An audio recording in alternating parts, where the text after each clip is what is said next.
Hi, Miss Lizzie. I'm here today to share with you some foodie books for middle school and middle grade readers. Let's start with Roll With It by Jamie Sumner. The main character of this story, Ellie, has cerebral palsy. This is a challenge for her sometimes as she tries to become more independent as a middle schooler and to make friends at her new middle school. And also in achieving her dream. Ellie loves to cook, and she dreams of becoming a professional chef.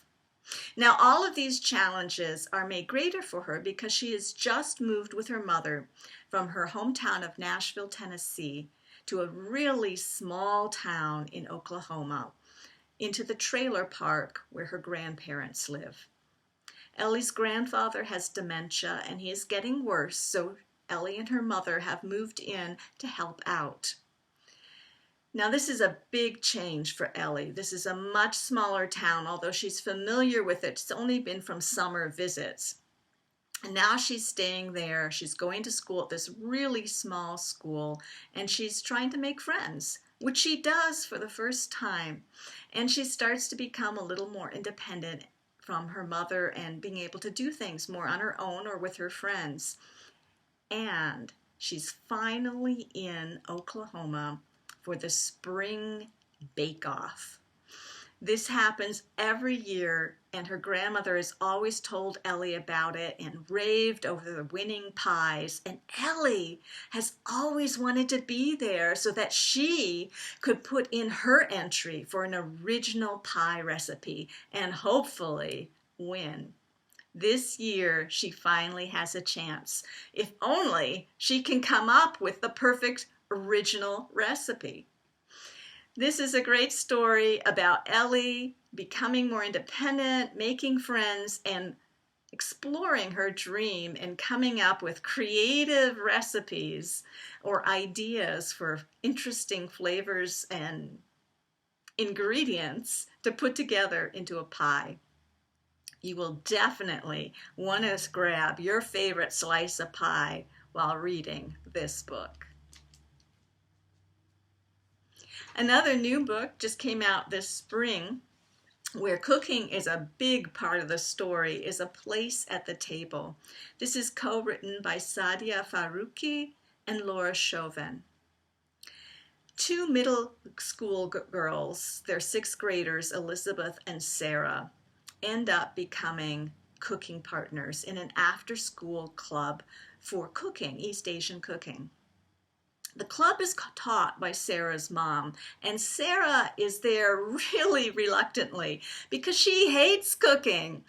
She has to do it at home all the time. Her mother is a caterer and a professional chef, and she and the rest of the family end up getting involved and helping out with all of the cooking, and she just can't stand it. What she wants to do is sit in the back of the classroom and do her art while this is going on because she loves art and drawing. Unfortunately, one of the participants in the class who really does want to be there is Elizabeth. And Elizabeth loves cooking. Her mother is a box cook, so in a fast food, buy food kind of serving of meals. But Elizabeth loves really home cooked meals, and she loves learning about how to make them. She signed up for this club with her best friend, but she is having friendship drama now that they are in middle school. Her best friend wants to expand her horizons and become part of another popular friend group. And in the process, she's kind of becoming a mean girl. And Elizabeth, while wanting to hold on to this history and wanting to hold on to having a best friend, is also not quite sure that she likes what's happening with her best friend and how she's behaving. And in the meantime, her best friend has basically dropped her to partner with somebody else in this club. So Sarah is roped in to become Elizabeth's cooking partner. Now both of the girls are dealing with a lot of issues, and besides this friendship drama for Elizabeth, Her mother is really depressed. Her own mother has recently died, and Elizabeth's dad travels a lot for his work, so he's not home much, and he's not around to help her much with her mother's depression. Sarah, on the other hand, has just entered this public middle school, a huge school, from a small, intimate Muslim school where she loved being. But they're having money troubles, so they can't go to a private school anymore, and she has to come to this big, enormous middle school where she's only one of a couple Muslim students, so it's a big culture change for her, and she feels really left out and having a hard time finding herself in this place.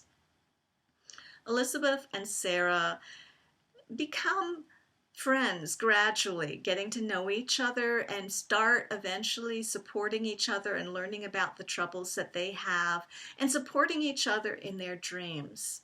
For Elizabeth, that's cooking, and for Sarah, that's art. This is a wonderful, very character-driven story about friendship and food and culture and art.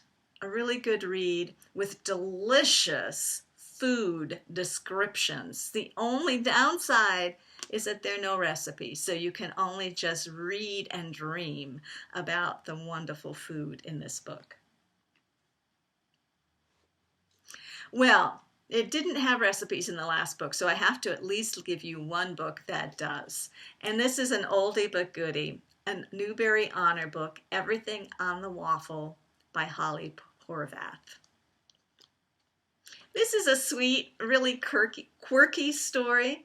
It's about 11-year-old Primrose, whose parents have been lost at sea. Even though she still, in her deepest heart, believes that they are out there somewhere just waiting to be rescued. In the meantime, though, she's being raised by her Uncle Jack, who has these grand plans to transform this small town of Cole Harbour, British Columbia, into a tourist destination.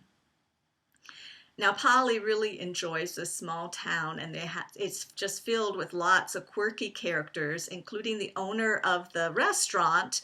There, everything is served on a waffle. And with the restaurant owner, Polly learns a lot of recipes and cooking tips, as does the reader along the way, because those recipes and cooking tips are included in this book, including a recipe for cinnamon rolls, which is to die for. If you love to cook and bake, or you want to learn how, grab a grown-up and try that recipe out. You will never go back to store-bought. And it's a perfect accompaniment to this book while reading. So grab your favorite snack, sit down, and enjoy one of these great foodie books.